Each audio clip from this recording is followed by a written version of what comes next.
नमस्कार दोस्तों, आपका एक बार फिर से हार्दिक अभिनंदन है। ठीक है, तो कहते हैं ना कि पूरी धरा भी अगर साथ दे तो कुछ और बात है, तू अगर जरा भी साथ दे तो कुछ और बात है। यो चलने को तो एक पैर से भी चलते हैं लोग, मगर दूसरा भी साथ दे तो कुछ और बात है। तो मतलब भगवान का साथ तो जरूरी है ही है, साथ ही साथ में आपका जो खुद का अपना एक ध्येय है, खुद की एक एनर्जी है, उसका भी पूरी तरह से अपने लक्ष्य को प्राप्त करने के लिए लगाना बहुत ही आवश्यक है। ठीक है, कुछ लोग होंगे जो हो सकता है किसी के घर में कोरोना की वजह से कुछ किसी की डेथ हुई हो, भगवान ना करे ऐसा किसी के साथ हुआ हो, लेकिन उससे उभरना काफी मुश्किल हो जाता है। ठीक है, या फिर हो सकता है किसी के कुछ पॉजिटिव थे, सीरियसली एडमिट थे, उसके बाद सही हो गए होंगे, तो घर में वही माहौल रहता है, उसी पे डिस्कशन चलता है, भाई बच गए, ये है वो है। ठीक है, बहुत अच्छी बात है, बच गए, सब कुछ है, हमारी सांत्वनाएं, हमारी मतलब की जो शुभेच्छाएं उनके साथ है कि वो लोग और आगे मतलब की तरक्की करें, स्वस्थ रहें।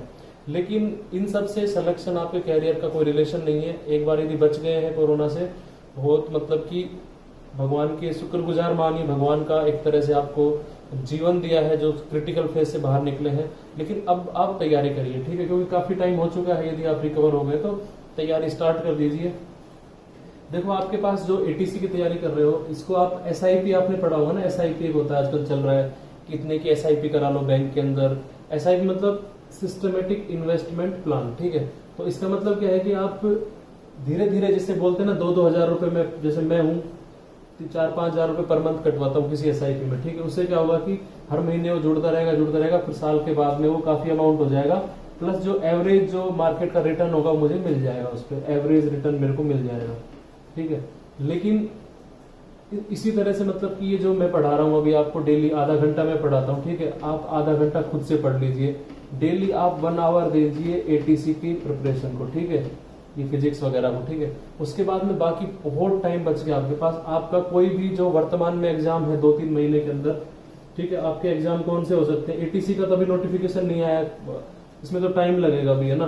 तो आपके बाकी हो सकता है किसी एसएससी का एग्जाम हो आपका, हो सकता है यूपीएससी का हो सकता है आपका स्टेट पीसीएस का हो सकता है आपका किसी भी अन्य पीएसयू का एग्जाम हो। तो आप इन सब में से किसी भी एक को पकड़ लीजिए, जिसका फॉर्म भरा है उसकी तैयारी करते रहिए। हो सकता है ये भर रखा हो तो इसकी तैयारी अच्छे से करिए, इसको ज्यादा टाइम दीजिए। ये जो लेक्चर एटीसी का चल रहा है, ये देख लिया आपने, नोट्स बना लिए, थोड़ा देख लिया, तो क्या है कि धीरे धीरे करके लास्ट में आपको जोर नहीं पड़ेगा। और जो लंबा सिलेबस अब की बार लग रहा था, प्लस अब की बार तो 12th भी नहीं पड़ी थी आपने, 11th-12th भी, है ना, वो भी पढ़ना है, तो बहुत ज्यादा हो जाएगा, तो आपको लास्ट में जोर नहीं पड़ेगा, आपको कंफर्टेबली आप उसको पढ़ पाओगे। ठीक है, और ये जो होता है जैसे शेयर मार्केट में करते हैं ना, कुछ तो एसआईपी कर देते हैं हम म्यूचुअल फंड्स के तहत, कुछ करते हैं हम शेयर मार्केट में डायरेक्ट लगाते हैं शॉर्ट टर्म के लिए। तो ये सभी आपके शॉर्ट टर्म एग्जाम है, जिनकी 3-4 महीने के बाद, 6 महीने बाद एग्जाम है, उनकी भी आप तैयारी थोड़ा ज्यादा टाइम देके करिए, ताकि मतलब कि अल्टीमेटली टारगेट होना चाहिए कि मुझे सिलेक्शन लेना है। ठीक है, तो हमने जो लास्ट लेक्चर था, लेक्चर नंबर 1, उसमें पढ़ा था हमने रेक्टिलिनियर मोशन पढ़ा था, स्ट्रेट लाइन मोशन। आज लेक्चर 2 है। कल हमने पढ़ लिया था डिस्टेंस, डिस्प्लेसमेंट, वेलोसिटी, टाइम। उसके अलावा डिस्प्लेसमेंट टाइम का कर्व कैसा होता है आपका, वेलोसिटी टाइम का कर्व कैसा होता है आपका एक्सेलरेशन टाइम का कर्व कैसा होता है। वो यदि नीचे जा रहा है, स्ट्रेट लाइन है, कर्व है, तो उससे क्या रिप्रेजेंट होता है, क्या समझ में आता है, वो सब चीजें हमने कल देख ली थी। ठीक है, आप उसको रेफर कर सकते हैं, समझ में नहीं आई तो फिर से। अब उसके बाद में हम देखते हैं कि ये सब चीजों के बाद एक एग्जाम्पल भी कराया था आपको, जो एटीसी की परीक्षा में पिछली बार आया था।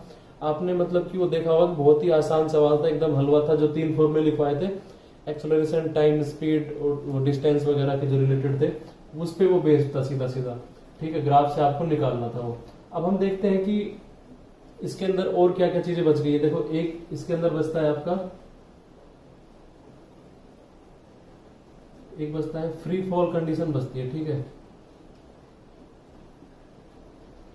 फ्री फॉल मतलब फ्री फॉल नाम से पता चल रहा है कि फ्रीली गिरना किसी चीज का। ठीक है, जैसे कि मैंने अभी ये जो मेरा मार्कर है, इसको मैंने यहां से गिराया, ठीक है, तो ये फ्रीली गिरा है, मैंने कोई फोर्स नहीं लगाया, मैंने जस्ट इसको ड्रॉप किया है, ये सीधा यहां से गिर रहा है, तो इसको बोलते हैं फ्री फॉल। तो हमेशा याद रखिए, हमारी जो अर्थ है, ये जो भी कोई ऑब्जेक्ट इस पे रखा होगा, यहाँ कहीं भी रखा होगा, उसके ऊपर एक एक्सेलरेशन लगाती है, एक फोर्स लगाती है बेसिकली।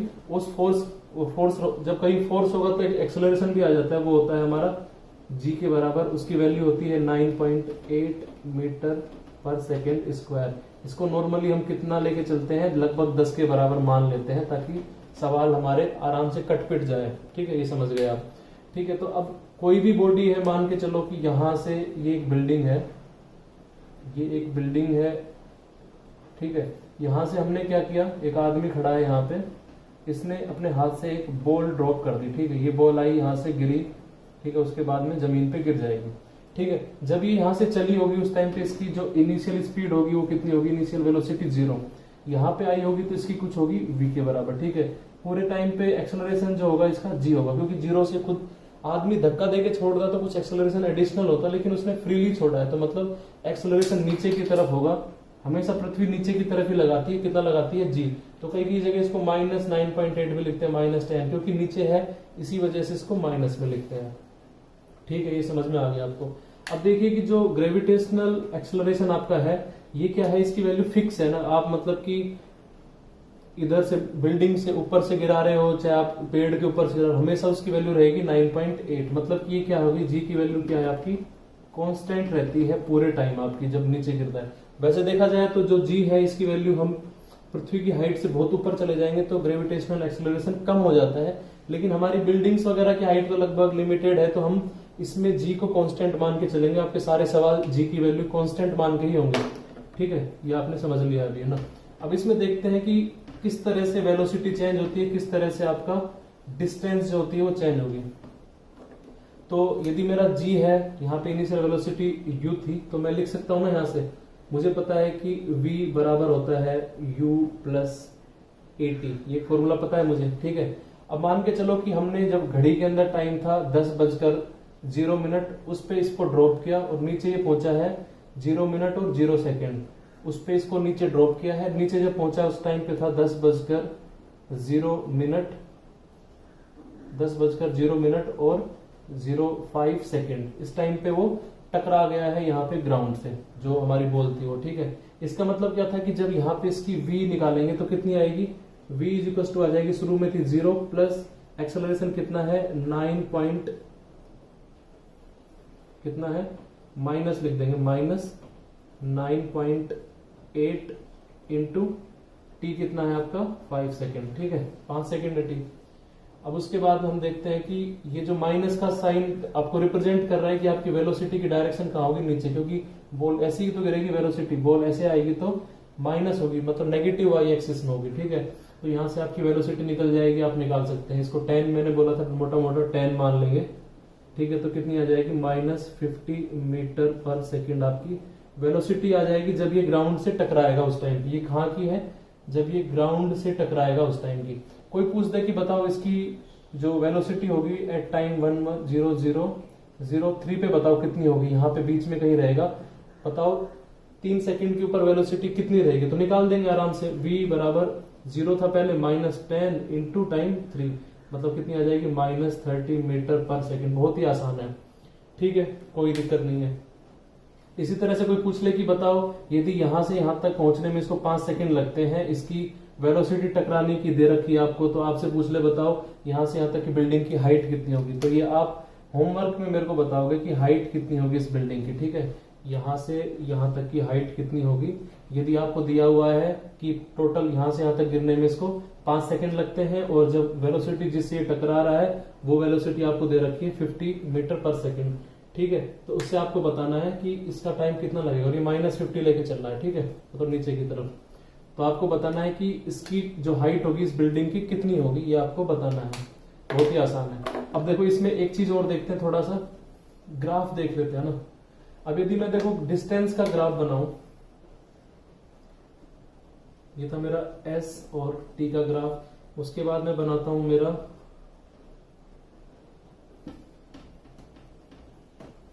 थोड़ा सा करके ऐसे बनाते हैं, ये हो गया, ये है मेरा s, ये है t। ठीक है, ये ग्राफ बनाते हैं। तो डिस्प्लेसमेंट और टाइम, देखो टाइम जैसे जैसे बढ़ रहा है उसके साथ क्या हो रहा है, डिस्प्लेसमेंट क्या हो रहा है, इसका बढ़ रहा है, लेकिन कैसे बढ़ रहा है, नेगेटिव साइड में बढ़ रहा है ना। तो डिस्प्लेसमेंट कहाँ बढ़ रहा है, इसका नेगेटिव में बढ़ रहा है, जैसे जैसे टाइम बढ़ रहा है उसके साथ में। ठीक है, ऐसे बढ़ रहा है।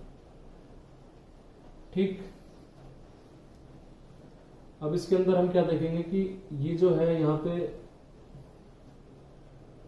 सॉरी ये वेलोसिटी का आपका ना,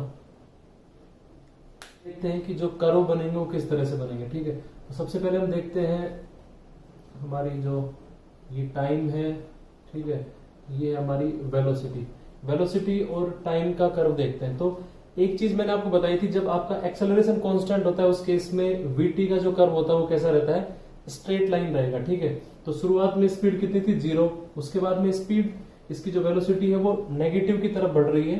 ठीक है, और एक्सेलरेशन क्या है, जी क्या है, कांस्टेंट है वो 9.8 या फिर 10 मानो जो भी है, तो मतलब क्या रहेगा, नेगेटिव की तरफ एक स्ट्रेट लाइन रहेगी। ये स्ट्रेट लाइन वीटी कर्व में हमेशा बताती है कि एक्सेलरेशन आपका कांस्टेंट है। ठीक है, ये आपने समझ लिया। अब उसके बाद में हम देखते हैं कि जो हमारा एक्सेलरेशन, ये हो गया आपका एक्सेलरेशन, ये आपका टाइम, इसका यदि प्लॉट बनाए तो कैसा, एक्सेलरेशन आपका टाइम के साथ कितना है, ग्रेविटेशनल एक्सेलरेशन के बराबर है, वो कितना है, कांस्टेंट है, कितना है, नेगेटिव है, माइनस, यहाँ पे कर देता हूँ -10 मीटर पर सेकंड स्क्वायर यहाँ पे। ठीक है, तो ये हमेशा फिक्स रहेगा, टाइम के साथ कितना भी हो जाए लेकिन ये वैल्यू -10 ही रहेगी। तो मतलब कि एक्सेलरेशन आपका क्या है, कांस्टेंट है। वेलोसिटी जो है वो एक्सेलरेशन कांस्टेंट, इस वजह से वेलोसिटी स्ट्रेट लाइन में रहेगी, जो कल बताया गया था आपको लेक्चर में। अब हम एक अन्य ग्राफ देखते हैं, वो है आपका डिस्प्लेसमेंट और टाइम का ग्राफ। ठीक है, तो आपको पता है, देखो S = होता है ut प्लस हाफ 80 स्क्वायर। ठीक है, ये होता है। अब यहाँ पे u कितना है, 0 है, तो इसकी ये टर्म तो पूरी हटी जाएगी। ठीक है, अब बच गया हाफ 80 स्क्वायर। ए कितना है आपका, ए है आपका -10 है ना, -10 मान लेता हूं, तो इसको मैं लिख सकता हूं यहां से -10t स्क्वायर है ना। ठीक है, तो देखो y, ये इस तरह की इक्वेशन नहीं होगी, y = -10x स्क्वायर। ठीक है, यही तो इस तरह की तो है ना, x एक्सिस पे अपना टाइम है, y जो है वो ऐसे। ठीक है, इस तरह से है। तो इस तरह के जो कर्व होते हैं वो कैसे होते हैं, आपको मतलब पता भी होगा, क्वाड्रेटिक इक्वेशंस जो होती है ना, जिनका c0 होता है, उनके कुछ ये माइनस में जाएगा, तो इसका मतलब इस तरह से कुछ कर्व होगा इसका। ठीक है, तो ये आपने समझ लिया है यहाँ से। तो बहुत ही सिंपल था, देखो इतना कुछ इसमें है नहीं।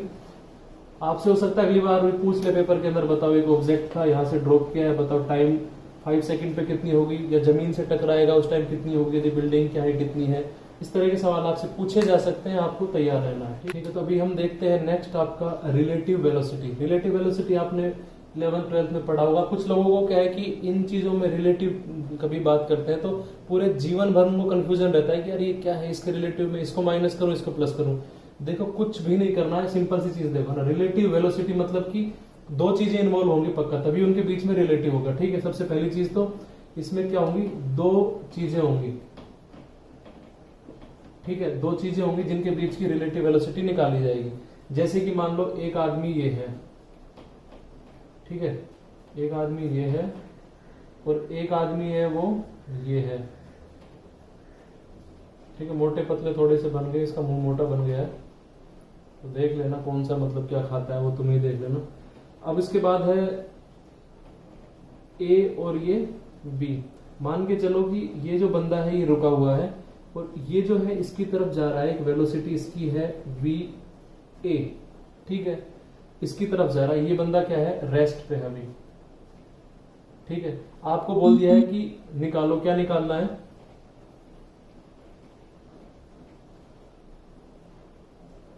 Velocity of A relative to B. ठीक है, velocity of A relative to B निकालनी है आपको, मतलब बी के रिलेटिव ए की वेलोसिटी कितनी है। तो कुछ नहीं करना है, जिसकी निकालनी है, किसकी, वेलोसिटी ऑफ ए की, जिसकी निकालनी है उसको सबसे पहले लिखेंगे क्या, VA, माइनस करेंगे फिर उसके बाद VB। ठीक है, जिसकी निकाल रही है उसमें से जिसके साथ निकाल रहे हैं उसको माइनस कर देंगे तो क्या आ जाएगा, रिलेटिव वेलोसिटी आ जाएगी उसकी। ठीक है, इसकी कितनी है, ये 0 है तो ये 0 हो जाएगा, तो V आ जाएगा। अब हम मान के चलो कि ये बंदा चल रहा होता अभी, है ना। ठीक है, ये है VB, इसकी VB है, ये मान लो कौन सी डायरेक्शन में है, ये इस डायरेक्शन में होता। ठीक है, तो इस डायरेक्शन में है तो उस केस में क्या करेंगे कि हम ये मान लेंगे कि हमेशा जो लेफ्ट साइड वाले रहेंगे उनको हम पॉजिटिव मान लेंगे। ठीक है, जो इधर की तरफ रहेगा उसको पॉजिटिव मान लेंगे, जो इस साइड चलेगा उसके बाद जो इस तरफ चल रहा है उसको नेगेटिव मान लेंगे, ठीक है। जैसे कि ए है, ए अभी इधर की तरफ चल रहा है तो मान लेते हैं ए की वेलोसिटी पॉजिटिव है, ये इधर आ रहा है, मतलब इसकी खुद की नेगेटिव मान के चलनी है हमें, ठीक है। अब देखो सवाल करते हैं ना, तब समझ में ज्यादा आएगा।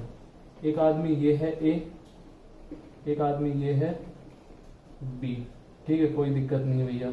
अब क्या है कि ए जो है इधर की तरफ जा रहा है, कितने से जा रहा है, 15 मीटर पर सेकंड से जा रहा है, 15 मीटर पर सेकंड से जा रहा है इस साइड में। बी जो है ये भी किधर जा रहा है, 15 मीटर पर सेकंड इधर साइड में जा रहा है। अब पूछा है आपको कि इसको मैं ऐसे भी लिख सकता हूँ, velocity of A relative to B है ना, इसको वी ए बी लिखते हैं अपन, वी ए बी मतलब V A minus V B, V A minus V B.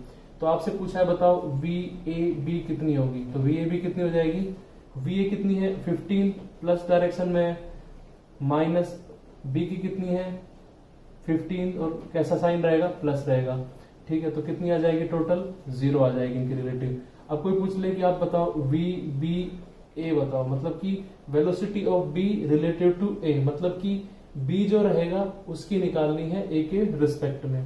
तो पहले लिखेंगे बी की कितनी है 15, पॉजिटिव डायरेक्शन में है, माइनस ए की लिखेंगे 15, ये भी कैसे है पॉजिटिव डायरेक्शन में, तो मतलब यहाँ पे पॉजिटिव साइन रहेगा ब्रैकेट में, यहाँ भी ब्रैकेट में पॉजिटिव ही था, तो ये हो जाएगी 0, ठीक है। अभी और देख लेते हैं इसके अंदर, आपको और क्लियर हो जाएगा। मान लो निकालना है, ये बंदा आपका है, एक बंदा ये है, ये जा रहा है इधर की तरफ, ये जा रहा है इधर की तरफ, ये 5 से जा रहा है, ये जा रहा है 10 से, ठीक है। ये है ए, ये है बी, बताओ वी ए बी बताना है, वी बी ए बताना है आपको, ठीक है। कुछ नहीं करना, वी ए निकालना है, मतलब कि ए की वेलोसिटी पहले लिख दो कितनी है 5 है, पॉजिटिव डायरेक्शन में मतलब पॉजिटिव, माइनस बी की लिख दो कितनी है 10 है, कहाँ है नेगेटिव एक्स एक्सिस डायरेक्शन, मतलब कि -10, ठीक है। तो कितनी हो जाएगी इसकी 15 हो जाएगी इसकी, क्योंकि माइनस माइनस प्लस हो जाएंगे, जुड़ जाएंगे। अब मान लो आपको निकालना है वी बी ए, बी की कितनी है पहले -10 है, क्योंकि नेगेटिव में जा रहा है, माइनस ए की कितनी है पॉजिटिव में जा रहा है कितना 5, तो 5 हो जाएगी, तो ये हो जाएगी -15, ठीक है। तो इस तरह से रिलेटिव वेलोसिटी निकालना बहुत ही आसान भी है और बहुत ही ज्यादा जरूरी भी है, आपको समझ में आना चाहिए। बच्चों का खेल है एकदम, ये जो नहीं खेल पाता है वो बच्चा परेशान रहता है फिर आगे तक भी, इसलिए सीख लीजिए जल्दी से ये खेल, है ना, ठीक है। अभी एक सवाल देख लेते हैं, क्वेश्चन नंबर ये रहेगा हमारा 1। A particle is moving on a path, जिसकी इक्वेशन दे रखी है s equals to 10t + 5, find acceleration velocity at t equals to 5 second, ठीक है। ये क्वेश्चन करना है, ठीक है। तो इसका सोल्यूशन देख लेते हैं।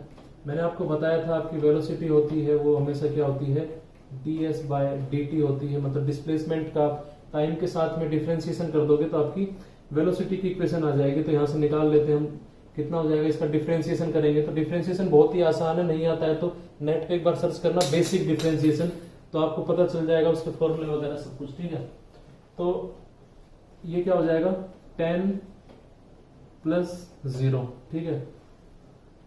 जो भी मतलब वेरिएबल रहता है उसको डिफरेंशिएट करेंगे, तो स्क्वायर होता तो इसको 2 से मल्टीप्लाई कर देते, क्यूब होता तो 3 से गुणा कर देते, एक टर्म यहाँ माइनस में बच जाती। लेकिन अभी क्या है कि ये आ जाएगा, इसको 10 आ जाएगा, ठीक है। तो इसका मतलब है वेलोसिटी इसकी 10 मीटर पर सेकेंड आ गई है, और ये क्या है कांस्टेंट है ना, कांस्टेंट है ना ये, क्योंकि ये 10t निकल के आती मान लो, तो ये टाइम से डिपेंडेंट होती टाइम पे, लेकिन अभी क्या है 10 है, मतलब कि वेलोसिटी कांस्टेंट है। एक्सेलरेशन निकालेंगे तो निकाल लेते हैं, एक्सेलरेशन बराबर होगा dv/dt, तो वेलोसिटी 10 है तो एक्सेलरेशन क्या आ जाएगा, किसी भी कांस्टेंट का डिफरेंशिएशन कितना होता है 0, एक्सेलरेशन क्या आ गया 0, ठीक है। अब पूछा है कि वेलोसिटी बताओ 5 सेकंड पे, तो टाइम पे डिपेंडेंट ही नहीं है, चाहे 5 सेकंड हो 10 सेकंड हो चाहे 15 सेकंड हो, वेलोसिटी कितनी रहेगी इसकी, हमेशा कितनी रहेगी 10 रहेगी इसकी, ठीक है, हमेशा। और इसका जो एक्सेलरेशन रहेगा वो t/5 हो चाहे t/100 हो, सब पे कितना रहेगा 0 रहेगा, ठीक है। कोई पूछे आपको इसका ग्राफ बना हुआ बना, तो बना सकते हो क्या, देखो बहुत आसान है ना, इस तरह से दिया हुआ है आपको टाइम और आपको डिस्प्लेसमेंट का करो, पूछा है ना कि बताओ टाइम और डिस्प्लेसमेंट का, तो कैसे बनाओगे, देखो ये है आपका y, ये है आपका x, तो ये इस तरह से नहीं होगा y बराबर mx + c, ठीक है। मतलब कि c वो पॉइंट होता है जहां पे स्ट्रेट लाइन काटती है ना y एक्सिस को, ठीक है। और आपका जो है ये आपका क्या होता है, स्लोप होता है, ठीक है। तो इस तरह से आप मतलब कि इसको देख सकते हो। तो इस तरह से कोई लाइन आपकी आ जाएगी, यूं इस तरह से लाइन आएगी आपकी, ठीक है। तो इसका जो स्लोप रहेगा वो tan थीटा कितना हो जाएगा, m के बराबर, वो रहेगा 10, ठीक है। ये पॉइंट आ जाएगा आपका 5, जो आपका कांस्टेंट काटता है। तो इस तरह का ग्राफ बनेगा। पूछे कोई वेलोसिटी का बनाओ, वेलोसिटी का तो सिंपल है, ये टाइम है, ये इसकी वेलोसिटी है। तो वेलोसिटी तो फिक्स है, टाइम के साथ बताया ना, कांस्टेंट है। टाइम कितना भी हो, वेलोसिटी इसकी हमेशा कितनी रहने वाली है, 10। एक्सेलरेशन का पूछे तो एक्सेलरेशन कितना रहने वाला है, हमेशा 0 रहेगा, 0। ये टाइम है, एक्सेलरेशन है, तो हमेशा 0 पे चलता रहेगा, क्योंकि एक्सेलरेशन इसका कुछ है ही नहीं, ठीक है। बड़ा ये मान लीजिए आपका 2 है। आपको दिया हुआ है कि टोटल डिस्प्लेसमेंट निकालना है किसी पार्टिकल का, उसका ग्राफ दे रखा है, वेलोसिटी टाइम आपको दिया हुआ है कि पहले उसकी वेलोसिटी 10 है, उसके बाद में टाइम 2 पे वो चेंज हो जाती है, 10 से सीधा आती है 5 पे, उसके बाद t इक्वल्स टू 4 पे क्या होती है, 5 से सीधा चली जाती है, ये माइनस में 5 पे चली जाती है, ठीक है। -5 मान लीजिए आप इसको, ठीक है, यहाँ चली जाती है। उसके बाद ये t बराबर 6 तक का आपको ग्राफ दिया हुआ है।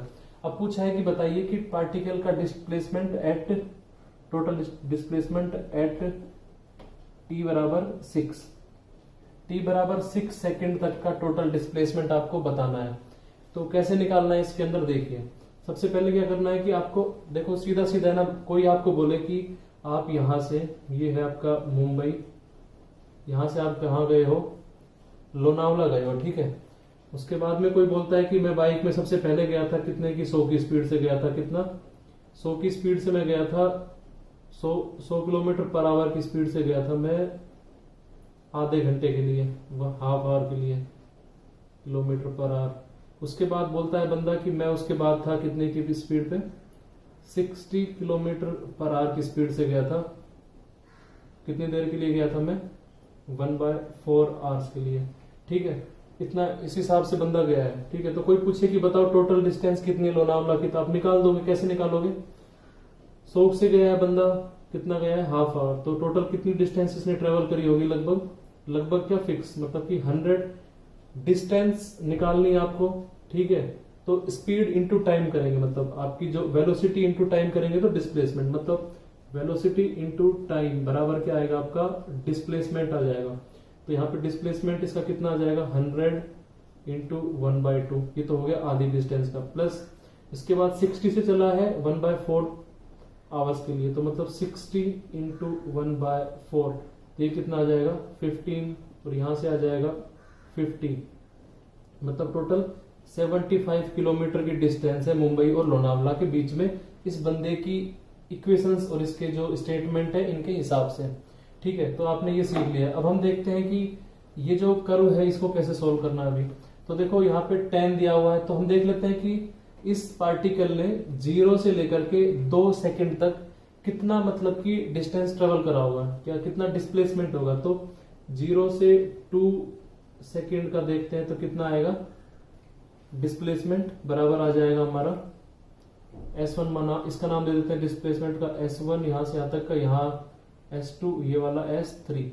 तो S1 कितना आएगा आपका 10, आपकी वेलोसिटी है, इंटू टाइम आपका कितना है 2, मतलब कि 20 आ गया। S2 निकालेंगे इसी तरह से यहां से यहां तक का, तो नेट टाइम कितना है 4 - 2, मतलब कि आपका टाइम तो रहेगा 2 इंटू इसकी वेलोसिटी है 5, मतलब कि 10 आ गया। S3 निकालेंगे, S3 क्या रहेगा आपका, आपकी देखो वेलोसिटी नेगेटिव है, मतलब बंदा वापस आ रहा है, तो डिस्प्लेसमेंट को मान लो ये लोनावला तक तो जा ही रहा था, वापस आता तो क्या होता है कि डिस्टेंस वापस से कम कर देता है ना, तो डिस्प्लेसमेंट जो है वो कम हो जाएगा।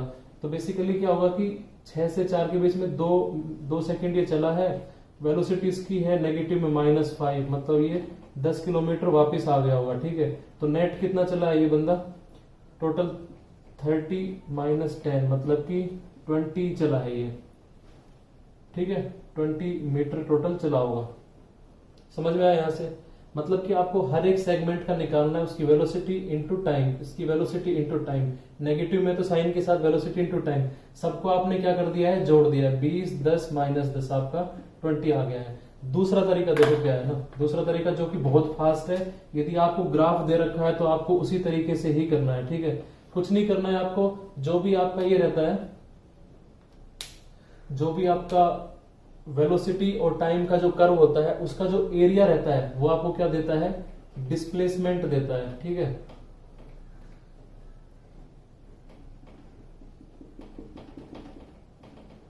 ठीक है, ये भी एरिया है।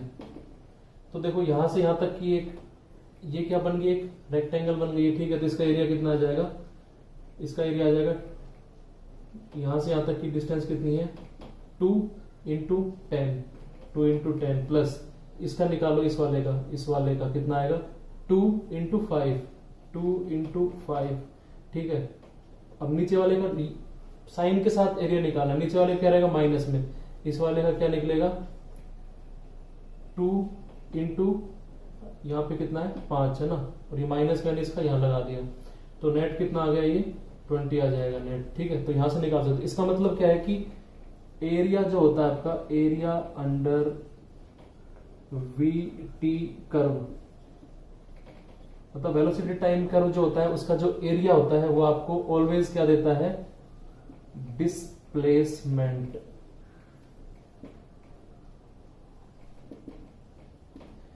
Area under VT curve always give displacement. ठीक है, तो इसको याद रखना है, कैसे निकालना है पेपर में दे दिया आपको। तो आपके लिए होमवर्क है क्वेश्चन नंबर 3, आपको बताना है कि नेट डिस्प्लेसमेंट पार्टिकल का कितना होगा 0 से 6 सेकंड के बीच में।